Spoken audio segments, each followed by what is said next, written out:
Hi everyone, we're assembling this MANND2866 engine today. The engine is being removed due to a broken crankshaft.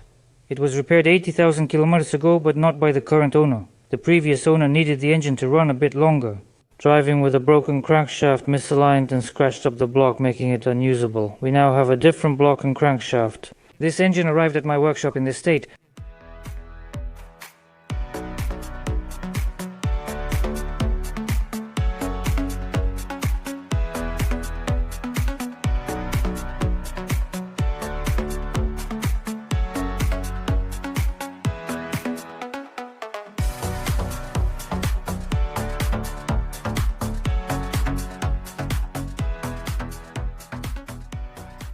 They brought another block, which I've already washed and cleaned here. My task is to chase the threads, open and check the oil channels, remove, inspect, clean and blow out the oil nozzles. I'm currently preparing the engine block. After that I'll work on the cylinder heads. I haven't started on the heads yet.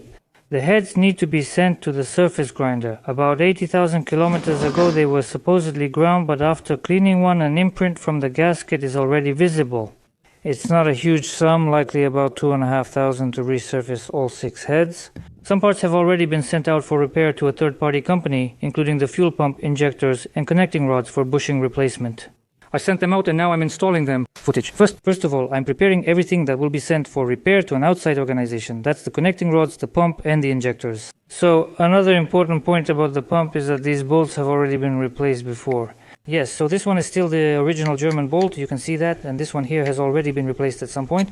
There shouldn't be a regular bolt here, it should be a special hidden bolt that requires a unique key, so not just anyone can access and remove these bolts. So we can see that the bolt has been replaced. So this cover was opened and put back randomly, and if it was put back randomly, here under this bolt we have an oval hole, and this cover is positioned on the stand.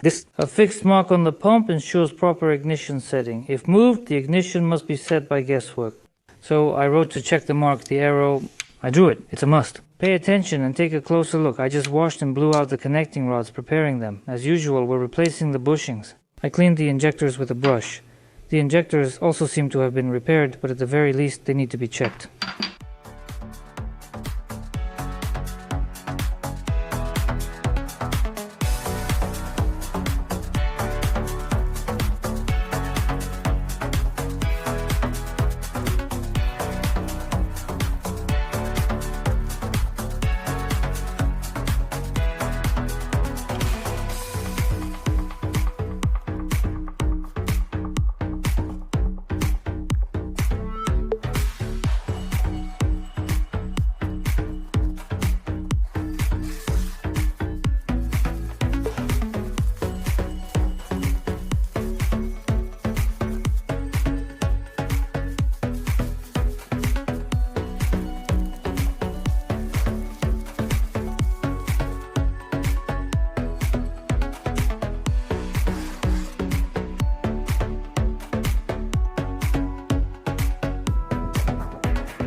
The connecting rods are being repaired and the fuel pump details are already known. Basically, as I said, the timing mark is off, they'll set the mark. The plungers are mostly fine, but she'll adjust them due to a slight mismatch. We've ordered the parts, we'll have a new piston assembly and we'll have a new camshaft, and as usual there will be rings, bearings, seals and so on.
So that's all. The block is fully prepared. I've checked all the threads, cleaned the oil channels, removed and washed the oil nozzles, and inspected everything.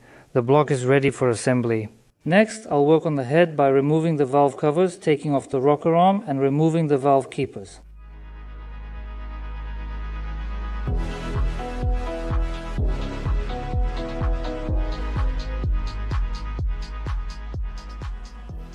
I've removed the rocker arm from the first cylinder head. As shown, everything has been filed down. The bushings are worn out, resulting in significant play. So, I don't know, we'll have to do something about the rocker arms.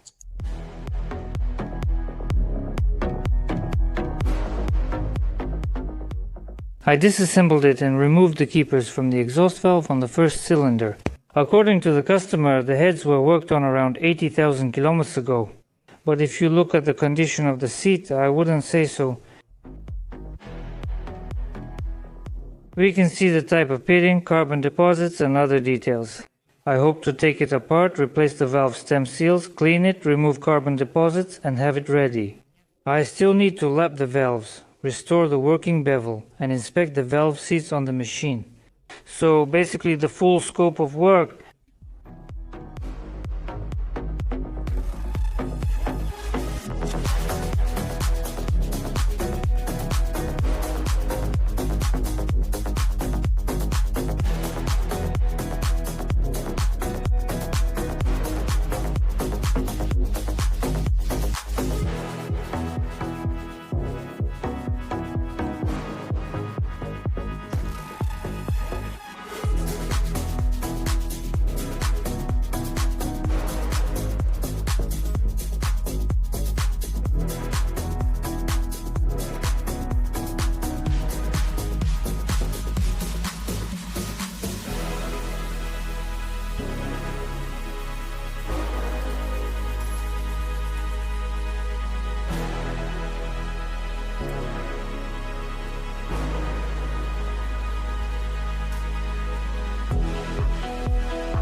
As for the manifold, what was done here is that the studs were old. Someone had replaced them at some point. One of them had a coarse thread, and the third one had a fine thread.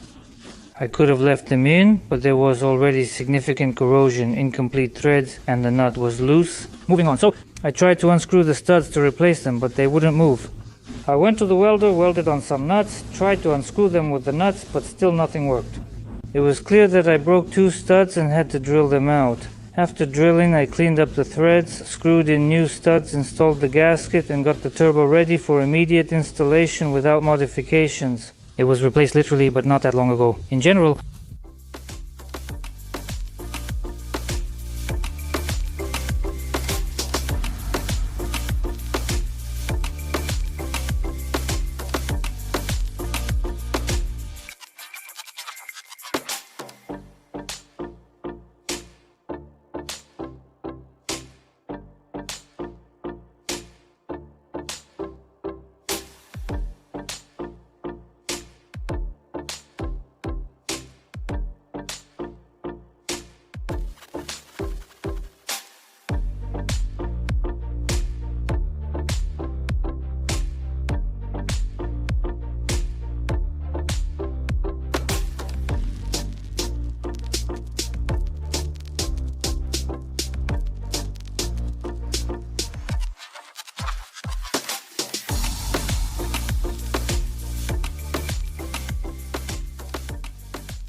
Alright, so let's continue. Today I was working on the crankshaft. Just now you saw some footage of the crankshaft preparation.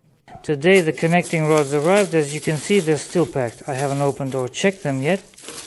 Today the fuel equipment arrived and we set it up, adjusted the timing, and checked the sealed injectors. The cylinder heads were also made rapidly today, in just one day. So, I also already disassembled the compressor. This compressor came with the engine block. I decided to take it apart first to see what condition it's in, just to figure things out. So my task is to assemble one compressor out of two, but I don't think it's going to work. So we can see the bearings are in this condition, right? There's a lot of wear, there's even a scratch here. The crankshaft is in about the same condition. Here you can see the journal's condition. So we can also see that the thrust main journal of the crankshaft also has this kind of wear. There's around 0.2 mm or more of wear on the crankshaft, indicating it needs replacement. The bearing has this kind of play. You can probably see how it moves from here. Wobbles. So looking at the gear, we can see that there's a chipped tooth here, and we can also see the wear. You can visually see the ridge, and you can clearly see the scratches there. So it turns out we can't take the cylinders from here. We can't take the sleeves or pistons either, and we can't take the crankshaft. Almost everything needs replacement. The cylinder heads could be salvaged by disassembling, cleaning, and inspecting the valves. And the housing here seems to be in good condition. So I have a second compressor that was originally from this engine and installed on this car. So now I'm going to take it apart as well. We'll see what we can take from this one compressor. So I just took apart the first compressor. And I want to say that this bolt which holds the compressor drive gear, I unscrewed it with my own impact wrench, my new impact wrench. As people advised me in the comments, they said to increase the pressure, make it higher, not 6, but 8 or 9. I set it to 9 atmospheres, I removed the extension, and with the impact socket that comes in the set size 24, I easily unscrewed this bolt.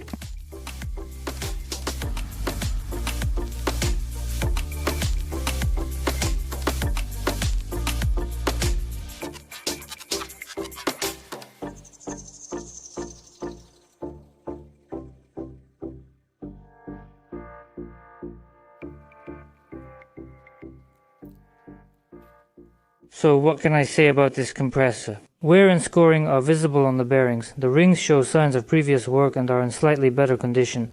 But I think we still need to replace the cylinders as well, and also replace the pistons. So, well, both compressors are disassembled now. Basically, there's not much left to take, maybe just the housings and the heads. In general, I'm going to contact the customer now, or we'll decide about the spare parts. Basically, I already have everything. I already have a new camshaft, I have bushings, bearings, lifters, basically, I already have everything. I'm missing the piston kit. Tomorrow, I'll work on the cylinder heads by lapping the valves, cleaning the seats, and lapping the valves again to prepare the heads while waiting for the piston kit.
So the heads are pretty much ready. Now in a few words I'll tell you what was done. So I cleaned the carbon off the valves, then used the machine to cut the working angle on the intake valves at 30 degrees and on the exhaust valves at 45 degrees. I made the seats narrower. They were very wide, so I narrowed them down to about 1.5 millimeters.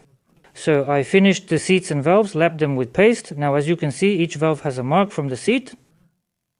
Everything is roughly centered as it should be, about 1.5 mm wide. So it all turned out well, just as intended. Excellent. So I'm preparing the springs, washers, valve stem seals, and assembling the cylinder heads.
The cylinder heads are ready. I set them aside and cleared the workbench. While working on the cylinder heads, the pistons arrived, so I can begin assembly. I've prepared the camshaft, prepared the lifters here, prepared the camshaft bushings, and the gear is already set with the bolts. So I'm starting the assembly. Before this, I did some prep work, meaning I've already done most of the preparations.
I unpacked the pistons, removed them from Geisa, installed everything, and even put away the packaging. I thought the work would go smoothly from here. Before taking it off, I decided to check the weight first. I'll take a look. So, these 4 pistons are about the same weight. The difference is literally, well, about 7 or 8 grams, I think.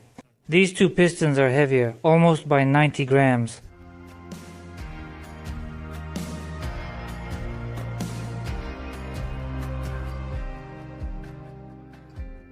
$90 grams is a lot, so I won't install them. I'll put them back in the sleeves, pack them in boxes, and we'll go from there. Return them, we'll return them, order 2 other pistons, and then we'll see what happens. Honestly, I don't even know what and how it will turn out. So, the most annoying thing is that we ordered them from the same place. There were 10 of them in stock, and we ordered 6. Typically, when ordering from a place with a large quantity, the items come from the same batch and are usually all the same weight. Well, give or take, here we ordered, and we can see 2 of them. You can tell just by the casting, you can tell they're from a different batch. The casting is different. Basically, you can see the aluminum is thicker and so on. The most frustrating thing is that we ordered them at a higher price when we could have bought them individually in smaller quantities. First, it would have been about 20% cheaper. Second, regarding timing, we waited over a week for them. Ordering individually would have taken about 4 days. And we would have saved both money and time. Saved, that's all. My mood dropped. I don't know currently. I plan to get a lot of work done today. I specifically came in on my day off. It's Saturday, I have Sunday ahead of me. I thought I'd be able to get a lot of work done. Now with these pistons, honestly, I don't know. I thought if there's a small weight difference on the machine, you could remove some material from the inside to adjust it. But 90 grams, well, 90 grams is a lot. For comparison, I took a piston, from a Zavod imeni Likhachova compressor. I think it's a Zavod imeni Likhachova compressor, and it weighs 160 grams. So, it turns out that's 2/3. You have to somehow take that much off this piston. Find a place where you can do it. Well, that's impossible. To reduce it by 90 grams, it's just impossible. So, according to the literature, it says that the allowable difference in piston weight is 100 grams, but in practice, I've taken apart engines myself. For example, one piston was 60 grams lighter, and let's say it was installed on the second journal, the piston that was 60 grams lighter. And when I measured the crankshaft, for example, on these 2 main journals, the 2 main journals that are next to this second cylinder, which was lighter, they had wear, let's say, of 500ths, while the others had 1 or 2, but these had 5, these had 5. So, in any case, there's a disbalance, and in any case, there's some kind of load in this area. I could have assembled it that way, and I'm 90% certain the engine would have run without issues. I can't do it that way as it goes against my conscience. Regardless, I'll aim to complete it correctly. I'm packing the 2 piston sleeves back in the box for return. We've ordered 2 replacements. Now we must consider which pistons to get, including their batch, casting type, weight, and other factors. Alright, let me think about what I should do now, but in any case I need to install the crankshaft today, and maybe I'll install these 4 sleeves as well. Well, in general, let's think and see what we'll do. So, and just out of curiosity, I want to weigh the old pistons, the ones that were in this engine.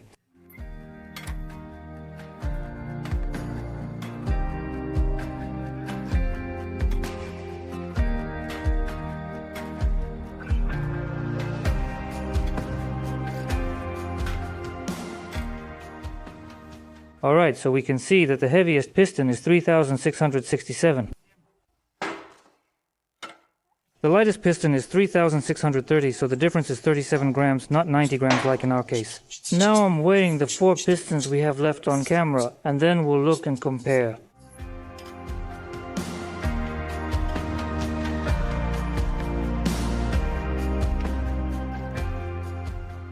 .45, the heaviest piston. The lightest one, number 38, weighs 7 grams less than the others.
So I use the Erling gaskets, yes, as usual. I don't use the gaskets that come in the kit, but I do use the assembly paste from the kit.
I installed the crankshaft and tightened it in 4 stages, with the final stage using a torque of 300 Newton meters. Next, I put the mocks across and then turned it 90 degrees so the mocks are along. So as you can see, the crankshaft turns freely, right? You can feel that there's no play, you can feel that the oil is holding it, but at the same time it turns without any effort. So there is also some axial movement. The feeler gauge of 0.15 millimeters goes through pretty easily, actually. The feeler gauge of 0.20 millimeters, well, it fits, but it's really tight. So basically everything is as it should be ideally. That means the crankshaft is installed. So on Saturday we ordered 2 piston kits. Today is Wednesday and I received them today. I've already unpacked them. I've installed the 2 sleeves and measured how far they protrude above the block. of the cylinder's pistons. I've already weighed the pistons, and 2 of them had a weight difference of 90 grams. I want to show this on camera now.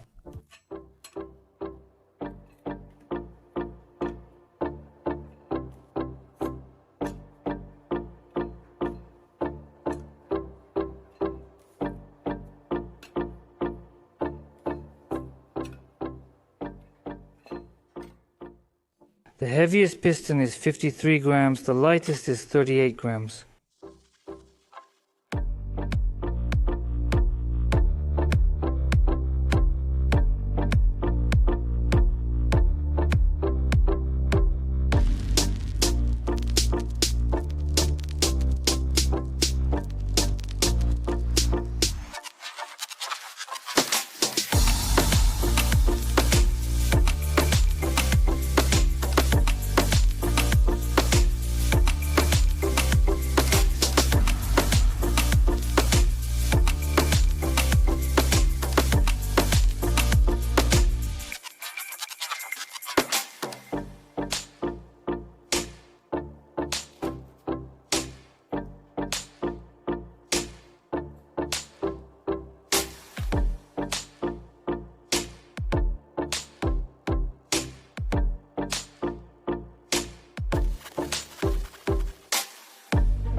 So the pistons are installed and tightened. Let's check once again that all our marks line up. Yes, so here on the main bearings we see 1, 2, 3, 4, 5, 6, 7. Let's also inspect the connecting rod cap and rod to verify the numbers match.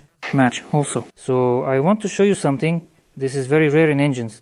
It's very rare to find this in a single engine. We see the number on the connecting rod and cap, and the other connecting rod has the number 999. It's very rare for there to be a difference of just one digit, right? The letters are the same, just the numbers, and it's a 6 and a 9, they're flipped. For example, you could mix up 996 and 999. I checked all the connecting rods, everything is fine. We can see that each connecting rod has some play.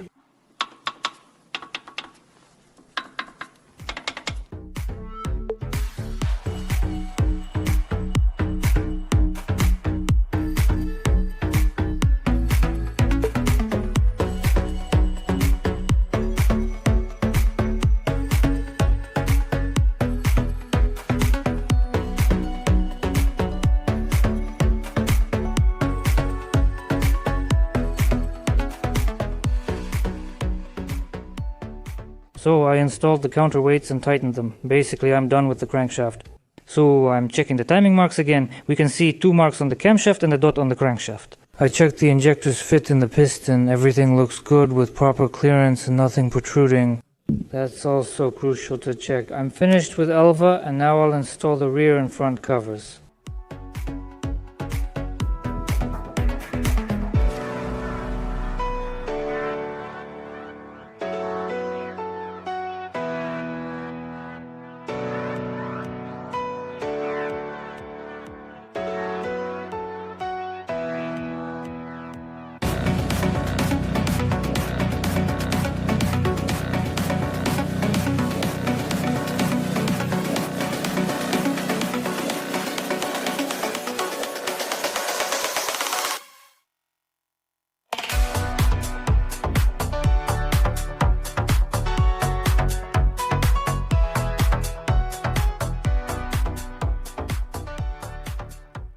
I installed the flywheel housing and tightened it. I washed it, cleaned it, chased all the threads and replaced the oil seal.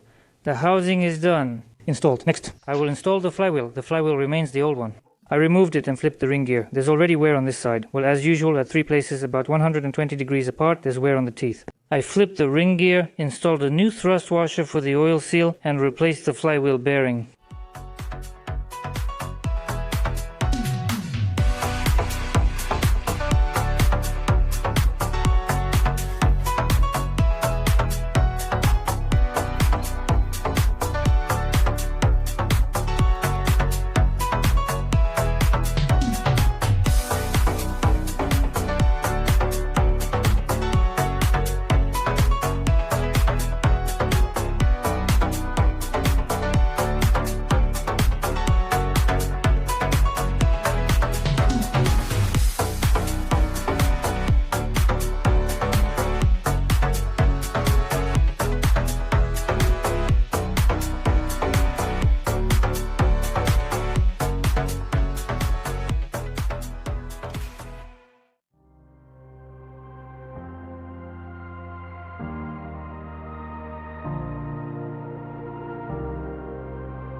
I installed the flywheel housing, put on the front cover, and now I'll close up the oil pan. The oil pan is ready, washed and degreased, old gasket and sealant removed.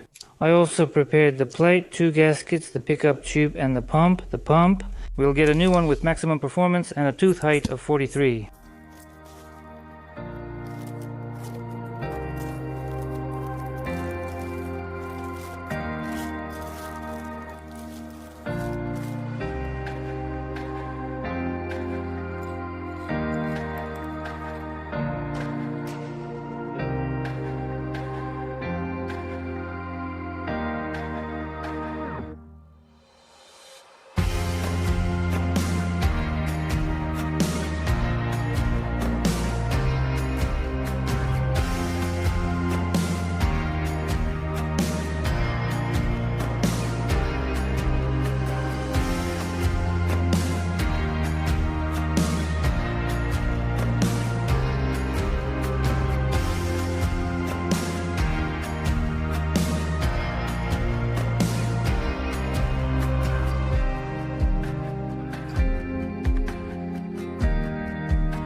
I forgot about the relief valve. We'll have a new original one. Mulliken.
So the cylinder heads are installed and tightened. Next, I'm working on the fuel pump. So what was done with the pump? As I already mentioned, it was in for repairs, but not really repairs. Basically, we sent it out for inspection. They adjusted the plungers to resolve inconsistencies and set the cover. They set the stationary mark on the test bench. We don't have any adjustments for the pump at this spot. You just tighten the bolts here and that's it. The pump housing cannot be rotated relative to the plate. Instead, the hub is shifted relative to the gear using bolts. This pump comes with a template like this, right? So it was installed like this, and the cover is screwed on. Then we take it out and insert it like this. This is how the mark is fixed. You can see the tab is in the middle. Well, you can either check it visually like this or fix it with this, with the template. Now, the engine is set to 14 degrees. Here's my mark. I'll start. I've set the engine as usual. We turn it clockwise until the intake valve on the first cylinder operates. The intake valve has operated. Set the temperature to 14 degrees and align the mark on the pump with the inspection window.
So I've installed the clutch basket. As I said, the basket is old, the flywheel is old, and the disc is old. The only thing I replaced is this feeder. I installed tubes and clamps here, didn't film it, just small stuff.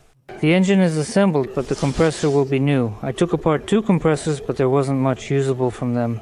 The decision was made to buy a new compressor from a Turkish company. I've previously installed single-cylinder compressors from this brand, including parts, cylinders, and heads.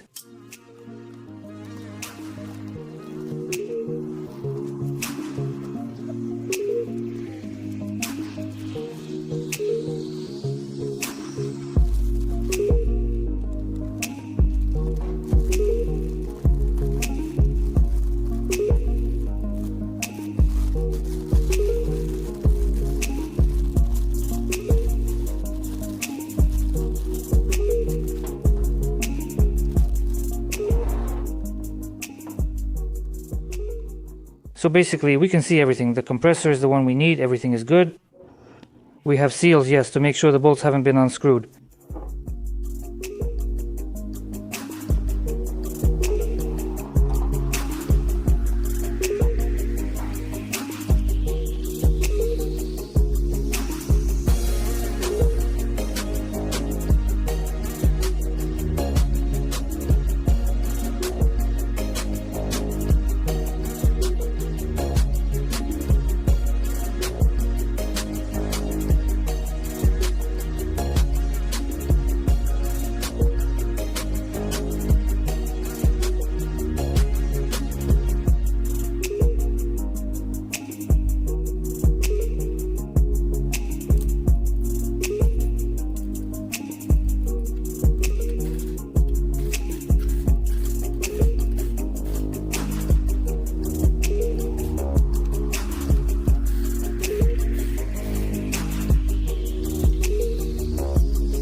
so we can see that my engine is fully assembled and already ready for shipping. I painted, removed all the tape and installed the compressor, as requested by the customer without painting. Transferred the compressor from the old unit. All the hoses, pipes, everything is here. Here is the coolant supply, air outlet and air supply. I installed the engine on the pallet, as usual, made one platform, then the second platform. Here I put in the braces, 4 braces at the corners on wire. So there won't be a startup due to lack of time, so I'm uncertain. If the client sends footage of the lowering on the machine, then maybe I'll install it. If not, then I won't. That's it for this video. Thanks for watching and good luck to all. Goodbye.